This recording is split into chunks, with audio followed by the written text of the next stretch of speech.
Alright everyone, who would have thought that it would be front page news? If you had told people a few years ago it'd be front page news where the legacy media is micro-analyzing, and even parts of the alt media, micro-analyzing a handshake between two world leaders, probably people would have said, well, that'd be like La La Land. There must be something really, really special about that handshake that needs to be analyzed for days at a time.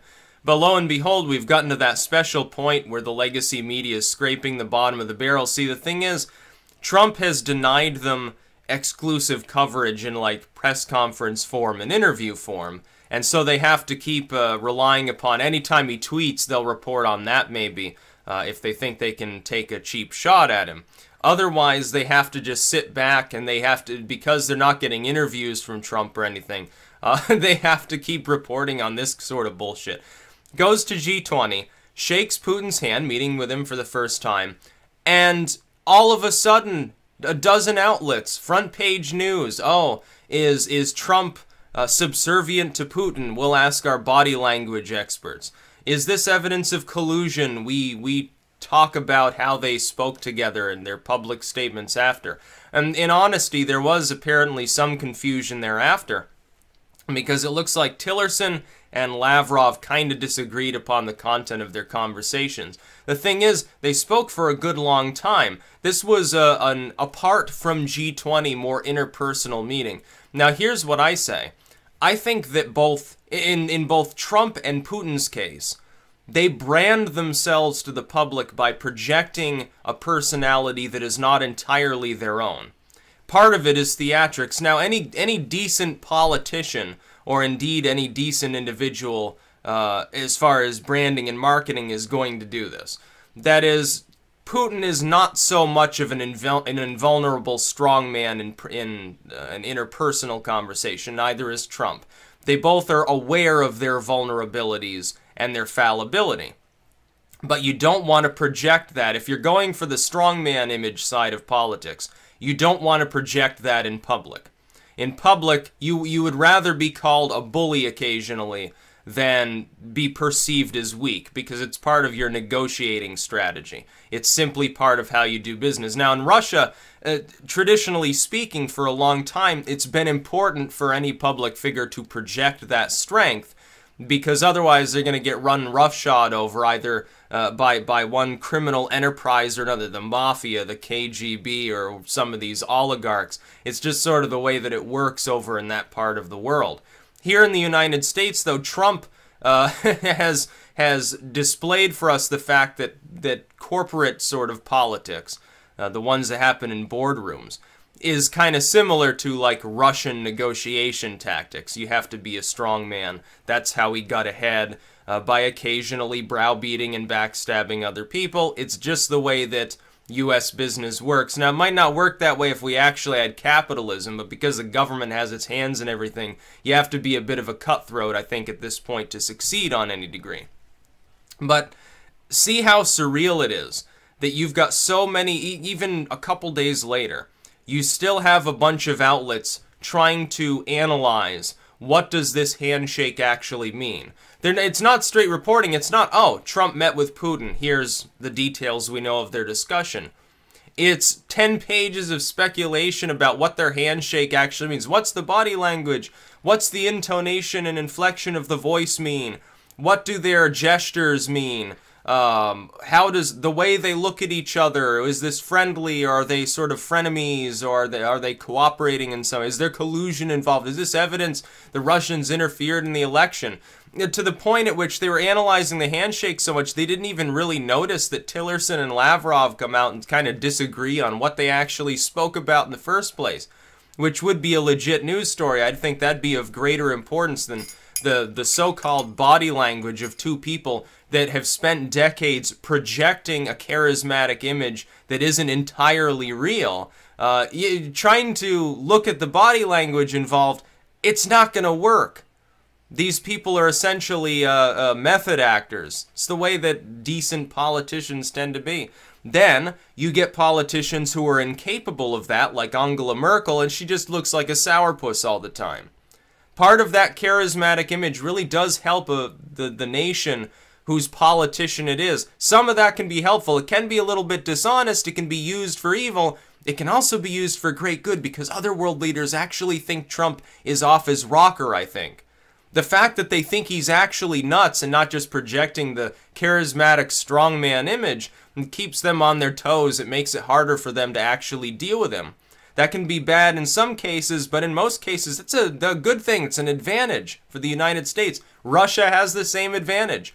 Look at how much extra spending he gets all of his neighbors to undergo, thinking that he's going to invade them all the time or interfere in their elections. He's getting them to screwdriver their economies right into a rotting piece of wood. Down they go, down deep with the worms. So Putin has accomplished that. Trump has managed to, in some cases it seems, confuse other world leaders. Now what they do is they come using the legacy media that is globalist and hates Trump, and they try to talk directly to the American people, say, oh, no, you know, we can't work with him, he's crazy, he's bigoted or something like that. Nah, you don't care about these things, really, you're just confused and you're trying to keep up your own appearances. Like Xi Jinping has a problem with his image. He seems like a little bit of a chucklehead, honestly, to me, which is funny because he's also a butcherous communist. Or so-called. So-called a communist that believes in some degree of privatization because full central planning doesn't work. Is a great Maoist he is. But yeah, it's funny to see them fixate over and over on this minutia. They've been doing this for months. It's not just this one handshake at G20 either. They've been doing this over and over. With regards to anything Trump-related, if he makes a tweet, it will be analyzed in great detail for days. Kafefe. Under normal circumstances, a normal person, like let's say some random celeb made that tweet, some random lower-level politician, what would the legacy media do if it were reporting on it? They'd say, oh, they must have, like, they were tired and they misspelled something. Or maybe this was not even them. Maybe it was like a staffer or something that was making a bad joke. Or maybe it's an inside joke of some sort, and then there are 10 people laughing and the rest of us are mystified. No, instead it was evidence that he was going insane, like developing Alzheimer's disease. Of course, that's automatically they're going to say that. So either Trump has Alzheimer's, or Trump is giving like a coded attack message to Russian agents or something like that. And that's what they read into it. They're doing the same thing. All Trump has to do is exist at this point to be front page news.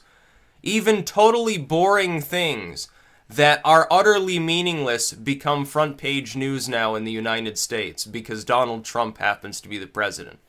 So on one token, everybody and their mother was right. At least it isn't a boring presidency. Some of the outrage is fake. Some of the excitement is totally undue. It's a little bit like getting excited over an earthquake at Yellowstone. It doesn't mean Yellowstone's suddenly going to blow up and the world begins to end or something like that.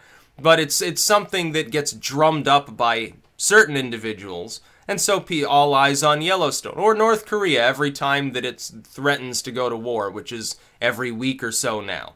People get excited. They get a little bit of adrenaline going. So this gets people excited. Even if it's a total non-issue. Oh, he shook Putin's hand. Okay. Every other president, while Putin's been there, has shaken Putin's hand as well. Obama, most reluctantly, it seems. Also, let me ask this. Because there are so many people saying Russian collusion, Russian espionage, Russian evil, and Putin evil. Isn't it a better idea to work with the Russians? Like, I see the same people that, I noticed this, I'm going to speak about this later, the 122 nations banning nuclear weapons as though it fucking means anything. I noticed that the same people who think that's a good idea don't want to work with Russia, want to shut them out and go back into a Cold War.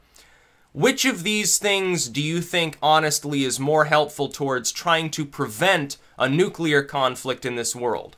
Having halfway decent relations with the only other major nuclear power capable of wiping out a nation the size of the US?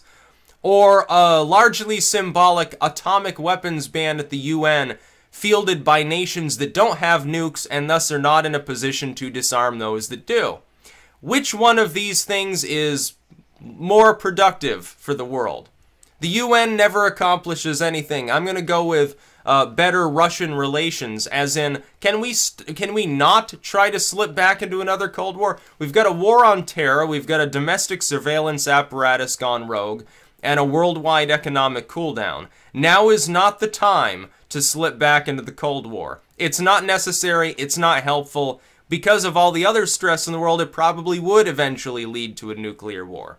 Now, while I think that's inevitably going to happen through sabotage and accident alone, can we stave it off as long as possible and hopefully develop countermeasures? Look, decreasing the number of nuclear weapons in the world, yeah, that's great. The fewer that there are, the less bad it will be when they end up getting fired, which is, again, in my opinion, an inevitability. In the long span, hundreds of years over time, it will happen. That's great, but pissing off Russia right now and getting more and more hostility, didn't we try that already? It didn't work too well, and they're not even like communists anymore, which is probably why the Democrats want to start a nuclear war with them. Oh, they betrayed Stalin or something. I mean, you're an idiot if you actually think it's a good idea to piss off the only other state in the world. There is only one nation in the world today that has the capability to actually stand toe-to-toe with the US, and the only way it can do that is with nuclear weapons. No other state has enough nuclear weapons to do so. China is incapable of destroying the US. If they got into a nuclear conflict with us, every person in China would be dead. Plenty of Americans would survive. The same would be true with any of the other nuclear states. And the only other two second-tier nuclear states that even exist, which are France and the UK, are our allies, so we don't have to worry about them. India and Pakistan have bomber-dropped atomic weapons. Israel presumably doesn't have the kind of ICBM range necessary to hit us, and is again supposedly an ally. North Korea has 5 to 10 primitive atomic weapons. No, it's just Russia. Only Russia. And this is the one nation that people here want to fixate on and piss off. No, I'd rather work with them, at the very least on an economic level. What did some Russian ever do to me that I should hate these people? It's just like talking about anyone else in the world. It's like with North Korea. Some people, even on the right, they're like, you know, far out there. So they're like, oh, these damn commies in North Korea. Oh, what did some North Korean ever do to me? The people there never did butt-fuck anything to screw up my life. The fact that Kim Jong-un is a tyrant and his inner circle's evil doesn't mean I hate the average North Korean. I don't have any problem with them. I have no real opinion on them. I'm not going to go to North Korea and see the miserable way in which they live. And I don't want to dickwag after the Russians. And this is, admittedly, after recognizing, and we need to be honest and recognize this, Russia is an authoritarian state. It has a surveillance and police state apparatus roughly on par with what we have and possibly a little bit past.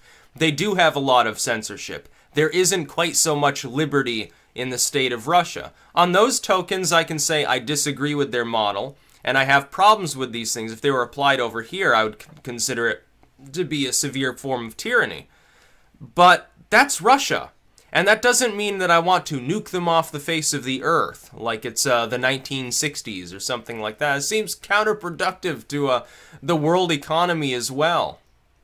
I think it would be a bad thing if there were a nuclear exchange. In fact, I think that the resulting nuclear winter, which is a possibility, although it's not settled science at this point, I think it would probably screw things up for everybody else too. Which may be why these 122 states are pissed off at the idea of the US and Russia each alone fielding enough nuclear weapons to accomplish such a task. Although, again, I'm not so sure that it's settled science so much as possibly fake. But yeah, let's dickwag after the Russians because of a handshake between Putin and Trump. That makes a lot of sense. This needs to be front page news. It's so interesting. They shook hands. Oh my god. Let's look at the individual position of their fingers. It'll tell us something about their personalities because they won't talk to the legacy media. Who cares? Any random person online can microanalyze this crap too, with the same degree of confidence in their analysis, I suppose. Yeah, analysis, as in anal. That's about all. Peace out.